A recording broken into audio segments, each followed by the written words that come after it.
Okay, welcome to day two. Today we are going to be looking at some of the revolutions across Latin America. So, looking at this map, you can see that there were several revolutions that occurred in Latin America. The earliest one you see on the map is in Haiti, the area that has the orange square right here. This is Haiti, okay? And that's where we're going to be starting today, is in Haiti. So this is Toussaint Louverture. He was born in Haiti in 1743, and he was the son of a slave, so he was also a slave. He earned the trust of the plantation owner and held a number of important positions, such as livestock handler, coachman, and eventually he became a steward, which is kind of like a butler. He was granted freedom in 1777. He was a very simple man who lived a very basic life.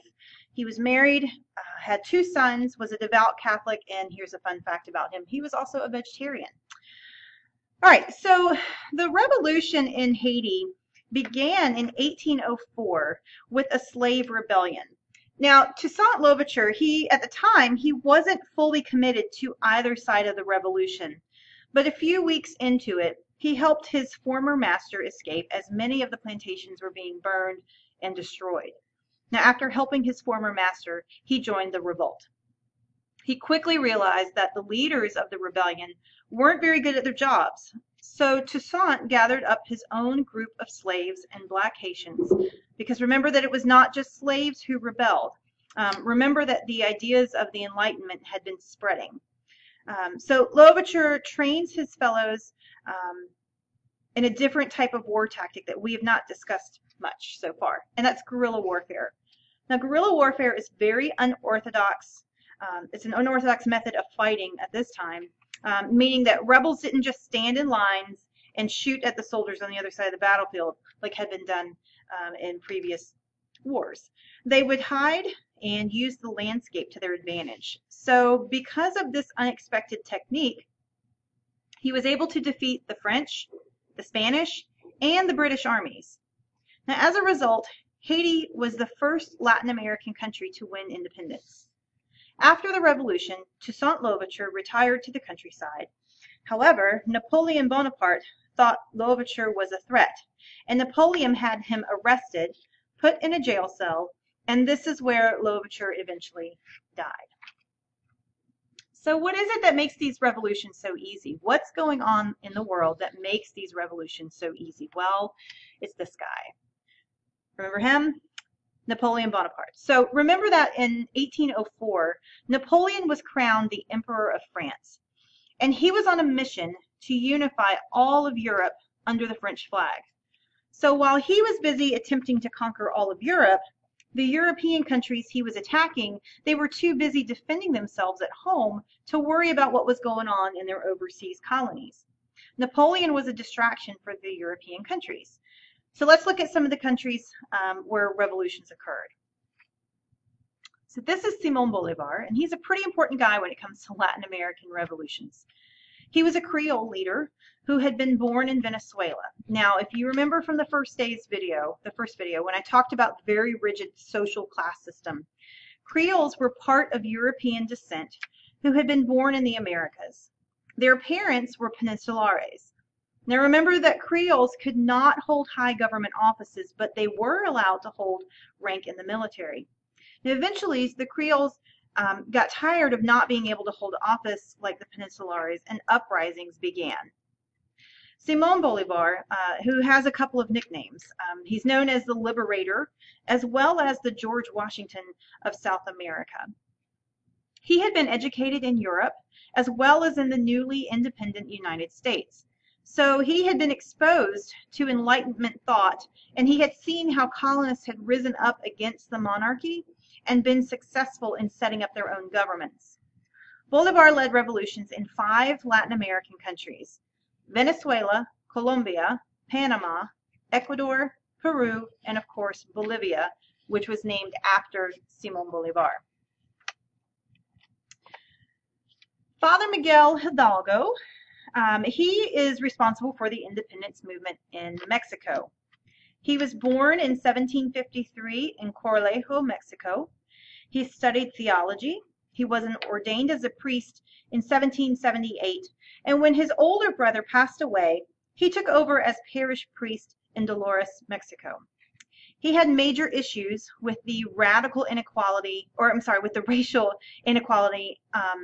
And so on September 16th, 1810, he rang the church bells, calling all citizens of Dolores to the church, where he made a very compelling speech announcing that there would be a revolution against Spain. Now, this speech became known as the Grito de Dolores, or the Cry of Dolores. The citizens were eventually joined by thousands of natives and mestizos. They managed to capture several important cities west of Mexico City, the capital of Mexico. However, they were defeated at Guadalupe, and Hidalgo fled north only to be captured. He was then expelled from the priesthood, and because he was considered to be a rebel, he was executed by firing squad. Now, as part of his legacy, the 16th of September, the day of the Cry of Dolores, is Mexican Independence Day. All right, Dom Pedro. Dom Pedro and the independence story of Brazil is kind of a boring story, but it is important nonetheless. Dom Pedro was a prince, and yes, I mean that he was a real prince. His father was the King of Portugal, and when Napoleon conquered Portugal in 1807, the royal family fled to Brazil, which you'll remember was one of the colonies of Brazil at the time. When the king decided to return to Portugal, Dom Pedro decided to stay behind in Brazil. The king allowed that to happen, but Brazilians were not too happy about becoming a colony again. So in 1822, Creoles demanded independence from Spain, and over 8,000 of them petitioned for Dom Pedro to be the ruler of Brazil. The king agreed, and on September 7, 1822, Brazil was officially declared independent. So when I say that Brazil's fight for independence is kind of boring, it's because it was a completely bloodless revolution. So for my battle geeks out there, I hate to break it to you, I hate to disappoint you, but there really was no bloodshed with Brazil winning their independence. So in your notes, I want you to take a moment and answer the question there. What aspects of the Age of Enlightenment do you think influenced the revolutions in Latin America? Think about the philosophers that we talked about, like Locke and Rousseau or Montesquieu. Think about those documents like the Declaration of Independence and the Declaration of Rights of Man and Citizen. So take all of those into consideration. Click pause now and do that. Answer that question.